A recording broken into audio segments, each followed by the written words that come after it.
നിങ്ങൾ phone update ചെയ്യുന്ന സമയത്ത് ഈ കാര്യങ്ങൾ ശ്രദ്ധിച്ചിട്ടില്ല എന്നുണ്ടെങ്കിൽ ചിലപ്പോൾ നിങ്ങൾക്ക് പണി കിട്ടാൻ ചാൻസ് ഉണ്ട്. എന്തൊക്കെയാണെന്ന് നമുക്ക് നോക്കാം. അപ്ഡേറ്റ് ചെയ്യുന്ന സമയത്ത് മിനിമം ഫോണിൻ്റെ ചാർജ് 50% കൂടുതലുണ്ട് എന്ന് ഉറപ്പ് വരുത്തുക. രണ്ടാമത്, നിങ്ങൾ ഫോൺ അപ്ഡേറ്റ് ചെയ്യുന്നത് വൈഫൈയിലും മൊബൈൽ ഡാറ്റയിലും ഒരുമിച്ച് ചെയ്യാതിരിക്കുക, അതായത് ഡൗൺലോഡ് ചെയ്യാതിരിക്കുക.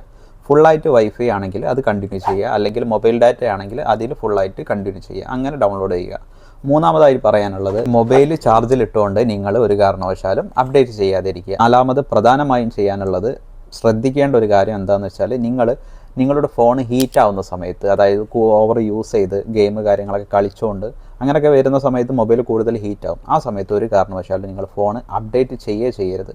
മൊബൈൽ കൂളായതിൻ്റെ ശേഷം മാത്രം നിങ്ങൾ അപ്ഡേറ്റ് ചെയ്യുക. കാരണം ഡിസ്പ്ലേയിൽ ലൈന് വരാനുള്ള പ്രധാന റീസൺ എന്താണെന്ന് വെച്ചാൽ, മൊബൈൽ ഹീറ്റ് ആവുന്ന സമയത്താണ് അപ്ഡേറ്റ് ചെയ്യുന്നത് എങ്കിൽ നിങ്ങളുടെ ഫോണിൽ ലൈന് വരാൻ സാധ്യതയുണ്ട്. അപ്പോൾ ഈ കാര്യങ്ങളൊക്കെ നോട്ട് ചെയ്യുകയാണെന്നുണ്ടെങ്കിൽ ഒരു പരിധി വരെ നിങ്ങൾക്ക് നിങ്ങളുടെ ഫോണിൻ്റെ ഡാമേജസ് നിന്ന് റിക്കവർ ചെയ്യാൻ സാധിക്കും. അപ്പോൾ ബാക്കിയൊക്കെ നിങ്ങളെ ഭാഗ്യം പോലെ ഇരിക്കും.